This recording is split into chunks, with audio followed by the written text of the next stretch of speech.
Okay, here's another walkthrough solve. Use Scramble in this orientation, and then I go to the U orientation, and let's start tracing UF.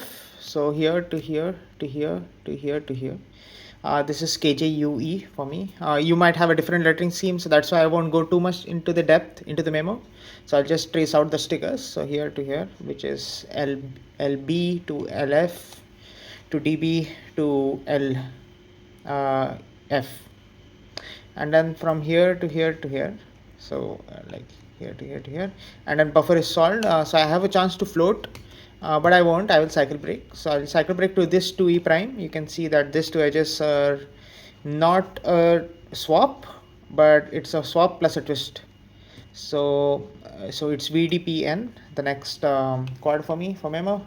And then now I have a choice of solving the last target plus flipped, or break into the target, break into the flip. So I would just break into the flip, break into the flip. So so here to here to here, and then here to here, and then here, and then I'll shoot it here. And now I have a choice. I have this sticker, I've broken into the twist. What I can do is I can shoot it here to form a UF swap, or I can do a UF UR swap. I guess UF UR swap would be good because I know more parity from there. So the last cycle would be here to here to here to here.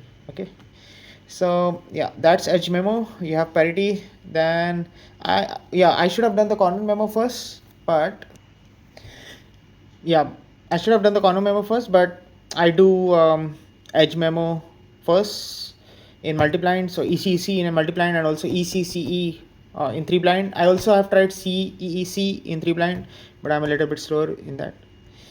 Anyways, let's trace out corners. So here to here to here. It's big, not a great comb, but yeah, this is the first comb. Second comb is here, and then we have the buffer twist. So I can cycle break here. So what I'm trying to do is trying to make the buffer to like buffer solve to UBR.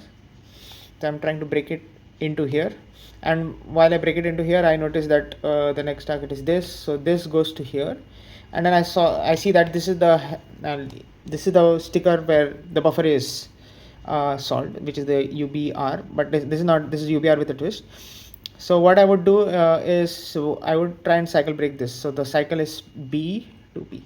So I'll cycle break here, and then the last cycle is this thing, so F and T. So the last, let me just explain it once again. The first cycle is here to here to here, and then here to here. So that's xnuj, the first quad for me, and then I break into here. So bpft. So the last corner cycle is a 2c prime. Yeah, because it involves a cycle break.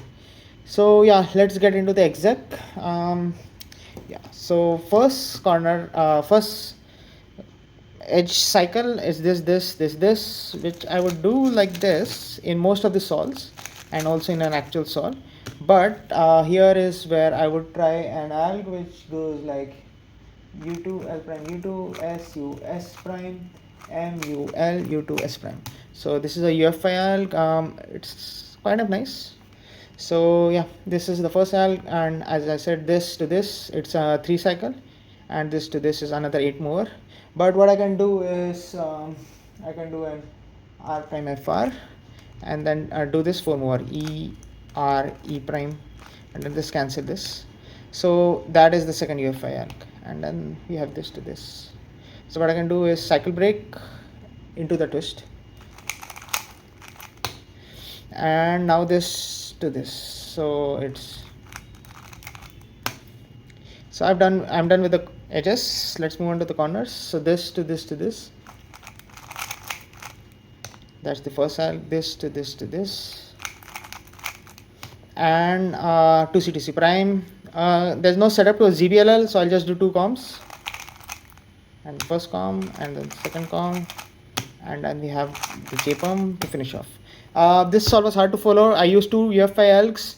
I could have done a pure 3 style solve, but yeah, there was good nuances. Let's just recap what are the fancy things we did. Fancy things we did was break into the twisted, the flipped edge, and also try a 2c prime, which kind of is good to finger trick. Also, we chose how we want to do the parity, which was a simple JPEG, which is always good. And also we tried to optimize a bit on the finger tricks and also on the edges. So yeah, thanks for watching. If this video was hard to follow, please let me know down in the comments. Also, I would want to make a more beginner friendly walkthrough solve as well with, let's say, Orozco method or so on. So I also want to do that. Or BOP method, which is old Pacman from UFUFR. So I do want to try that. I don't want just advanced walkthrough solves, because that will just cater to, let's say, very few people. Let's say just 50 people. And if UF5 algs are used, then just 1 or 2% is interested. So yeah, thanks for watching. See you in the next walkthrough solve.